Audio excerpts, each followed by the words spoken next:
Hello. Hello. So we are two brothers talking, and we are going to discuss a topic that I have picked out today. It's my turn, Okay. and we're going to talk about lawnmowers. Okay, and I'm not talking about the people from down south that show up to mow your lawn every week. Okay. I'm talking about the actual physical machines. Wonderful. Fantastic. This is a okay. great topic. So, and I only want to talk about push mowers. Okay? Because we can get into all sorts of other... yes, we can. Yeah. So, yes, we can. just push mowers. So, I want to talk brands. I want to talk types. Okay? All right. And then I want to talk about just really briefly maintenance. Okay. We don't have much time. I know. There's a lot to talk about. I know. Okay, so first of all, what is your favorite brand of push lawnmower? Money is not an option. Nope. Honda. Ding. Same. Ding, ding, ding, ding, ding. Same. Now, do you have a lawnmower? Yes, You do? I do. In Vegas, you have a lawnmower. I have not used it yet since I Yeah, moved here. I didn't think so. What do you have? I have to put lawn in. Well, here's the thing. You can look this up later. I have a McLean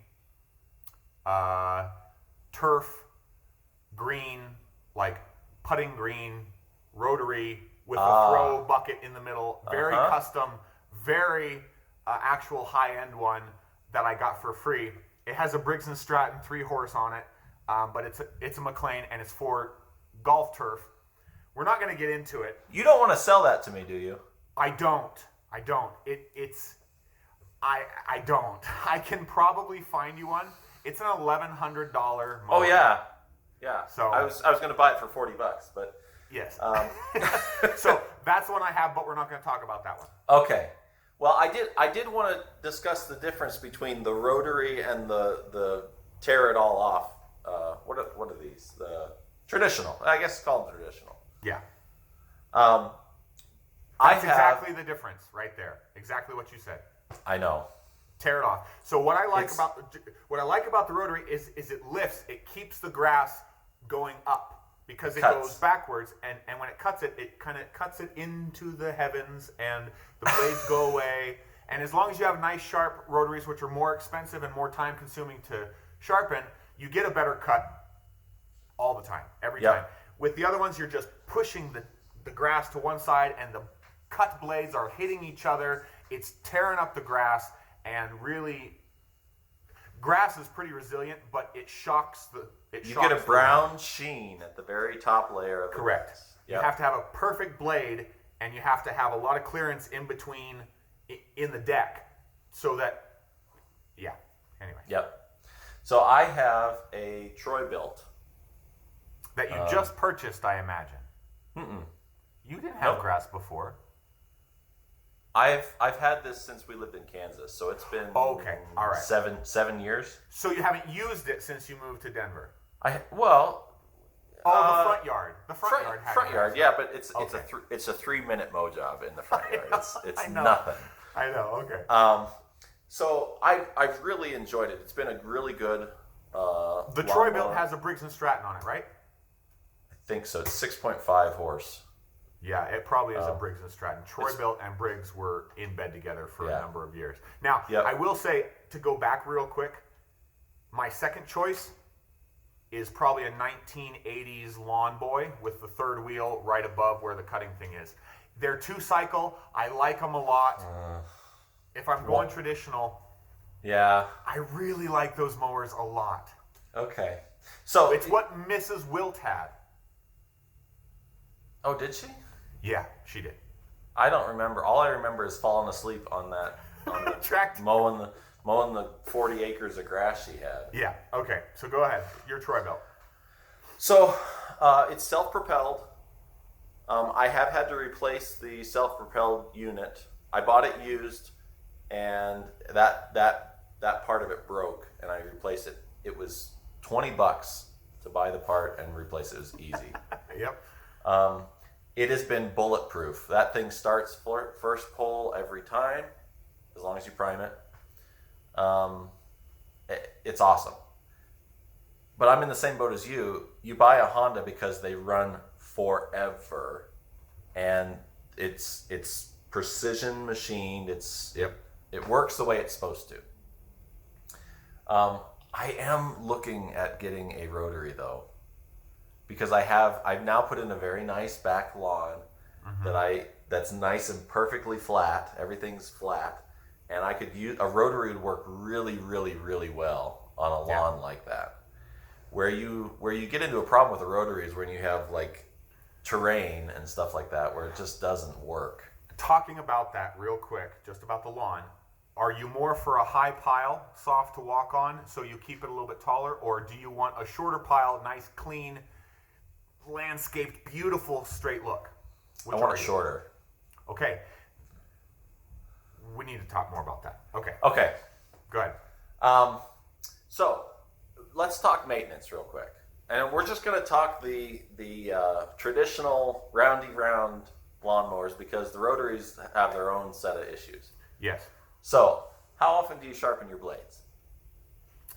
You don't mow. You don't mow. I don't mow, but when I did, have. it was twice a year. When I did, it was twice a year. Okay.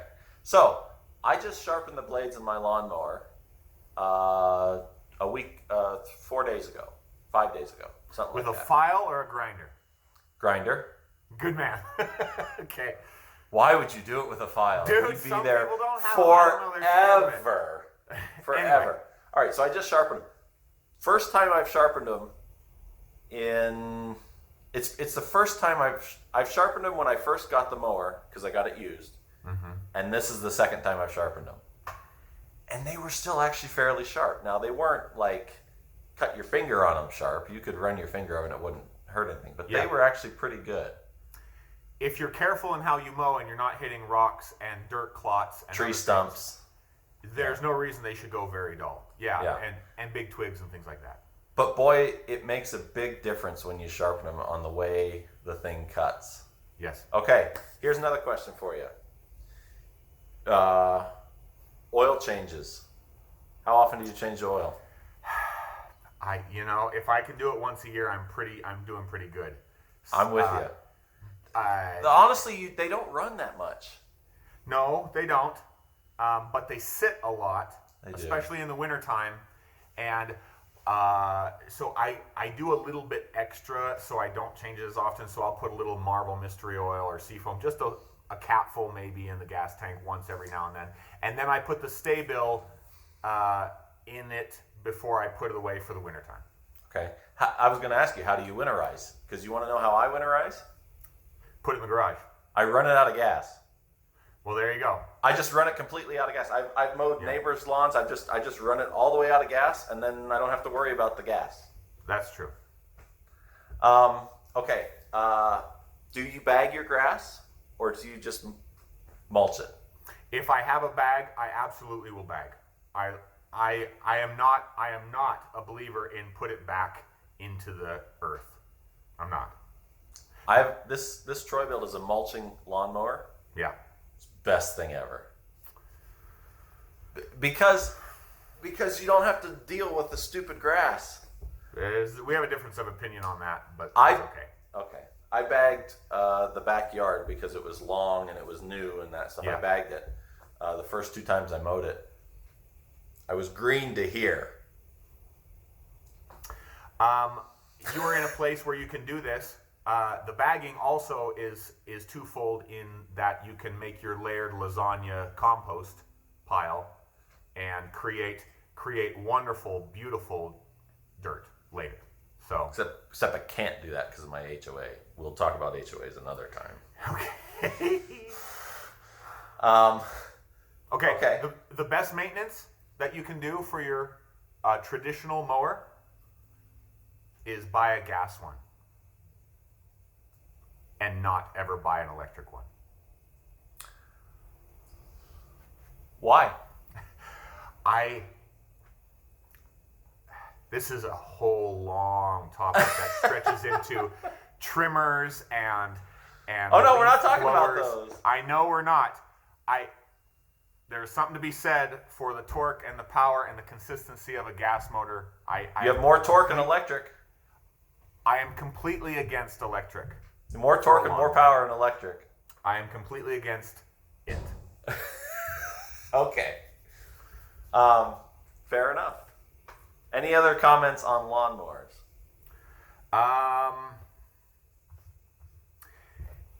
For those of you that are afraid of them, it is one of the most simple engine machines that you can purchase. Oh. And if you do 5 minutes of YouTube homework on a float, just the float part of a 3 to 6 horse lawnmower engine, you will be able to fix 90% of your problems of a mower not starting, and you don't have to call anyone, put it out on the street for my brother or I to pick up for free and use for 10 years. And make money.